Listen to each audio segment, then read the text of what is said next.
Preocupante, considera que el Congreso fue el autor del golpe contra Castillo. El gobierno actual de la presidenta Boluarte no ha sido capaz de contrarrestar una narrativa castillista de victimización y una clara demostración de lo que estamos diciendo y de cómo operan y actúan los defensores de Castillo ocurrió recientemente en la Universidad de San Marcos, durante un evento que tuvo en la misma mesa de expositores a Aníbal Torres, al expresidente del Poder Judicial, Duberly Rodríguez, y al ex canciller castillista Héctor Béjar, pidiendo, entre otras cosas, la liberación del presidente golpista, pero además quemar la Constitución vigente. La nota es de José Luis Leiva.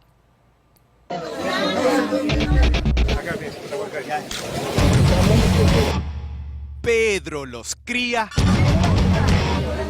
y ellos se juntan en un auditorio de la Universidad Mayor de San Marcos. Por lo tanto, no hay vacancia. El presidente está secuestrado. Las peruanas y los peruanos tenemos el derecho a ser informados de los que los candidatos y candidatas quieran. Y eso significa que el Estado o tiene que pagar o tiene que expropiar como fuera, pero tiene que abrir para el pueblo la televisión de Lima.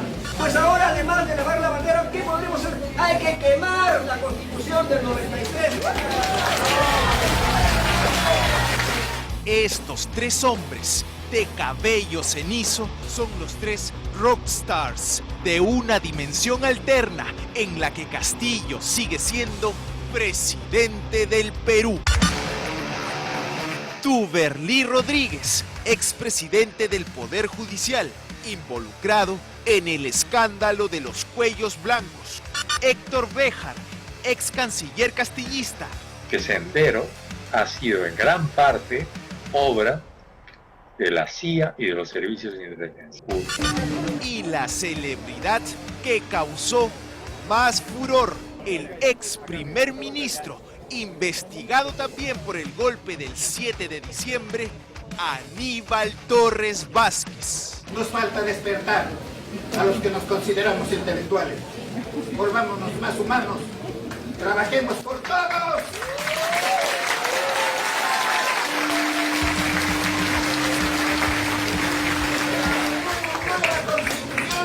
Que se prohíbe terminantemente la discriminación en el país y el sujeto que discrimina debe ser sancionado severamente. Tres eminencias de lo trasnochado hacían cola para fotografiarse con ellos. Nadie mejor que estos tres para distorsionar la historia.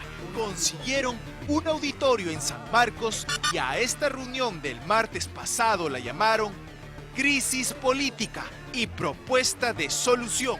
Ellos son la génesis de la crisis política y los oráculos de las soluciones. Ahí se agradecieron por un día más de vida. Está vivo, felizmente, Héctor Béjar. Pero por sobre todo se convenció a este público cautivo de que Castillo es una triste víctima. A ver, un aplauso para los dos días.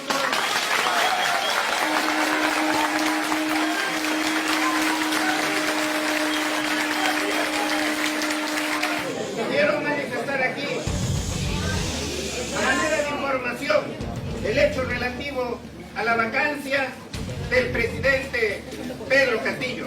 No puede haber un procedimiento de vacancia sin que exista una moción, y allí no hubo una moción, y no una moción cualquiera, sino con una moción del número del 20% del número legal de congresistas. No hubo eso. Se hizo ese procedimiento falso, inicuo, que no corresponde a ningún ordenamiento jurídico. El auditorio rugió con las mentiras. Pues en este mundo paralelo, aquel 7 de diciembre, no se debatía ninguna vacancia presidencial. Todos pensaban en Navidad, pero como igual ocurrió la vacancia que para él nunca existió, hoy sale a decir desde una universidad, desde una casa de estudios, que todo es nulo. 4/5 partes, señores, es 104 votos. Y en esa sesión se alcanzó solamente 101 votos. Por lo tanto, no hay vacancia. El presidente está secuestrado. De manera que todos los actos que viene realizando el Congreso de la República y el Poder Ejecutivo son nulos. Para los oídos de este auditorio, era como una confesión de amor que correspondió con aplausos y vivas, pues si no puede Pedro, quisieran que pueda Aníbal Torres.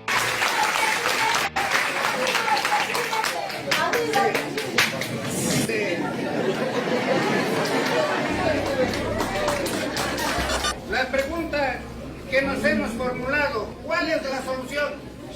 De acuerdo a los hechos que se ha expuesto aquí, la solución es la restitución del presidente que se encuentra secuestrado.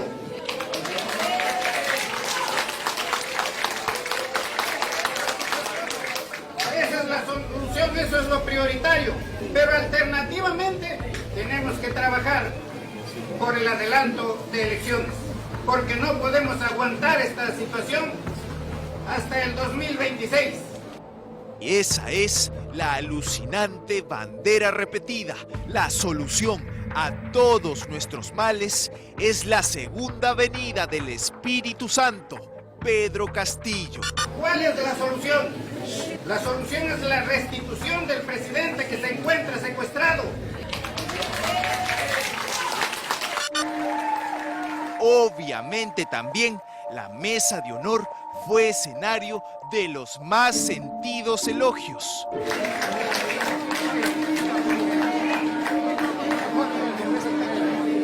Cada ponencia empezaba no sin antes relamer al antecesor. Así era el protocolo en esta mesa de desvaríos. Yo consideraba una deuda de gratitud con don Aníbal, que en algún momento, de repente, la necesitaba y le di mi mano fraterna a quien considero mi maestro.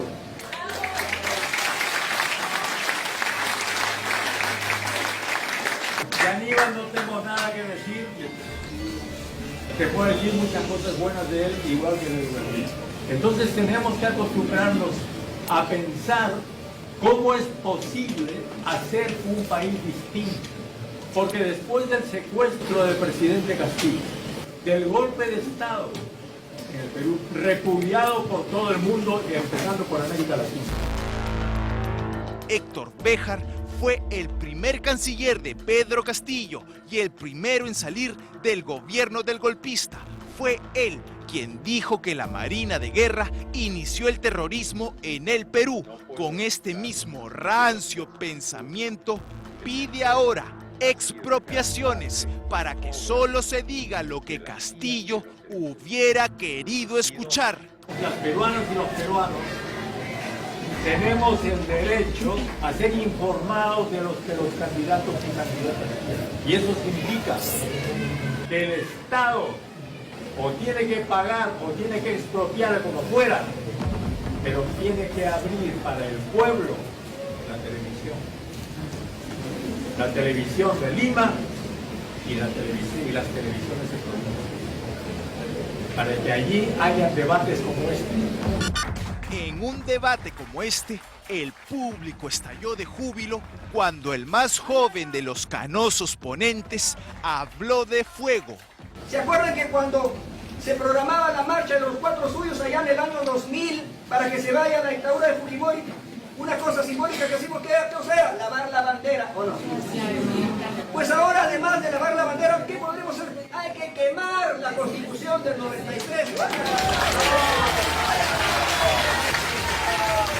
El fuego, presente lamentablemente en las protestas que degeneraron en violencia, ahora se clama en las universidades. Hay que quemar la Constitución del 93. Castillo, y sus rockstars inundan la academia presentándolo falsamente como víctima de un sistema político que tiene policías y militares que el expresidente del Poder Judicial, Duberly Rodríguez, define así. ¿Ustedes, por ejemplo, se quejan de la brutalidad del ejército y de la policía o no? ¿Pero por qué son ellos así? ¿Porque nacieron así? No, porque los formaron así. ¿Y dónde los forman? En las escuelas de oficiales de las Fuerzas Armadas y de la policía. Ahí les enseñan que aquel que habla de izquierda es un terrorista, que es un comunista, que es un enemigo del país, del Perú, y que por tanto hay que tomarlo como un enemigo, y el mejor enemigo es el enemigo muerto, y hay que matarlo. El expresidente del Poder Judicial, que tenía chofer y escolta policial que lo cuidaba día y noche, muy agradecido, continuó con el pasado. Ahí les enseñan a torturar. Antes la Escuela de las Américas de Estados Unidos, que funcionaba en Panamá, era la escuela de los verdugos y de los torturadores de todos los gobiernos fascistas que unieron en América Latina, en el Cono Sur. Ahí les enseñaban quiénes eran los instructores, los maestros, los norteamericanos. Ellos son los que los forman así, los vuelven insensibles, que son capaces de torturar a su propia madre. Según él, matan y torturan porque así les han enseñado, y remata con una idea aún más agradecida que seguro no les dijo cuando lo cuidaban. Están deformados. Escuchen. ¿Cómo vamos a cambiar la formación de nuestros policías y de nuestros soldados? Con una nueva formación, pues, porque con lo que ahora hacen es deformar su mente, deformar su conciencia, deformar su alma. La postal de este mundo alterno es increíblemente insólita.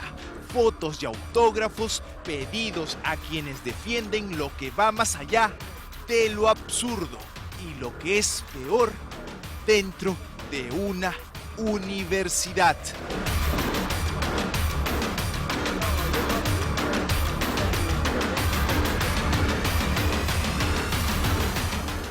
Y la verdad que lo del Duberly Rodríguez, quien fuera presidente del Poder Judicial, es sorprendente y vergonzoso. Despotricar de esa manera de la policía, algo que por supuesto no decía cuando la policía le prestaba resguardo como autoridad, una autoridad elegida en el marco de esta Constitución, que él ahora dice hay que quemar.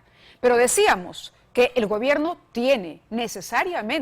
está perdiendo la guerra, porque la historia se está contando al revés. No solamente aquí, en el Perú, lo más peligroso también está ocurriendo afuera. El presidente mexicano